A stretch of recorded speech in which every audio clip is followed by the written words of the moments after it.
There's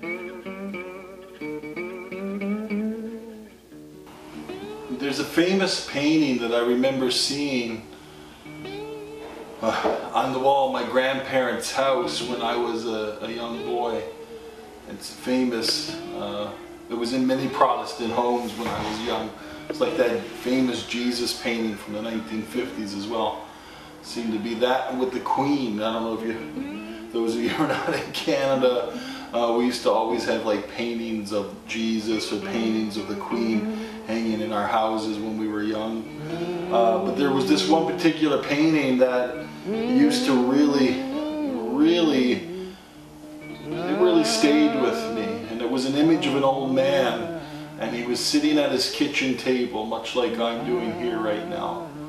And the table within Christianity is a very powerful symbol of intimacy and fellowship. If you remember, Jesus, on the night he was betrayed, was in the upper room with his disciples.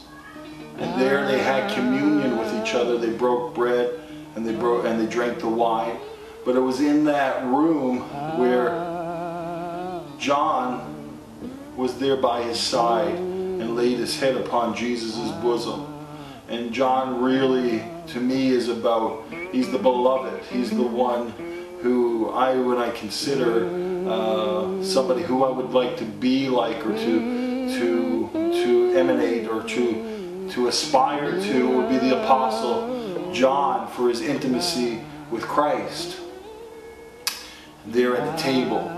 But this old man in the painting, he was alone. He was in solitude. He was sitting at the table. He had bread.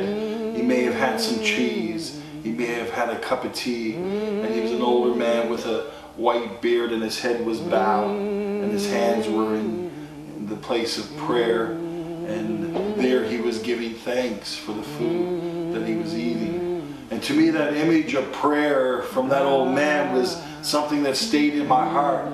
You see, you can want to be prophetic, and you could want to be a prophet or an apostle, but really this relationship that we have with God is what is the most important thing.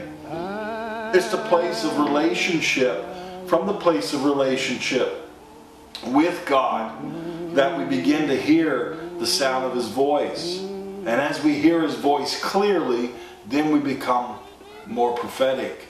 And so intimacy, getting alone with God and being with God and nobody else, and not allowing other people to influence what we're hearing. Many times I'm a part of a prophetic community, and at large there are many people that I look to within the prophetic movement that hear clearly from God. But yet I don't want to always listen to what they are saying, because I don't want to necessarily be influenced by what's coming from them. I really want to connect with God myself. And so if you're going to begin the journey into the prophetic life, know that solitude and intimacy with God and being alone with him are elements that you need to go toward in order to achieve it. And so for me, sometimes the things that I love the most within my life are the moments that I can be alone and I worship the Lord. Many times I drive in my car and I have worship music playing, and I'm just worshiping God.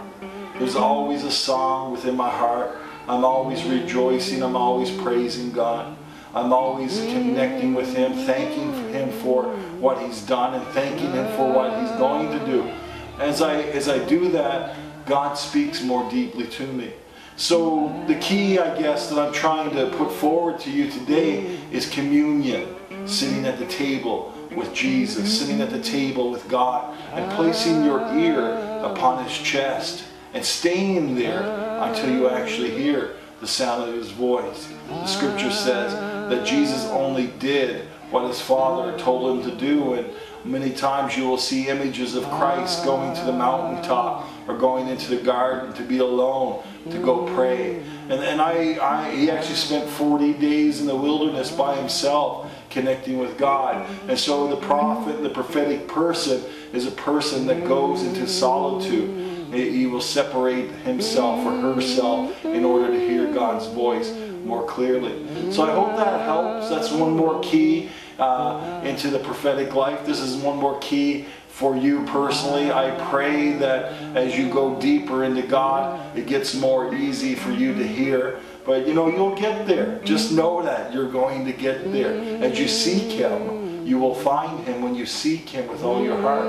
This is Darren Canning. I'm with youcanprophesy.org. I look forward to the next time that we are together.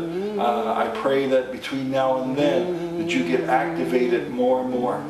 God bless you all.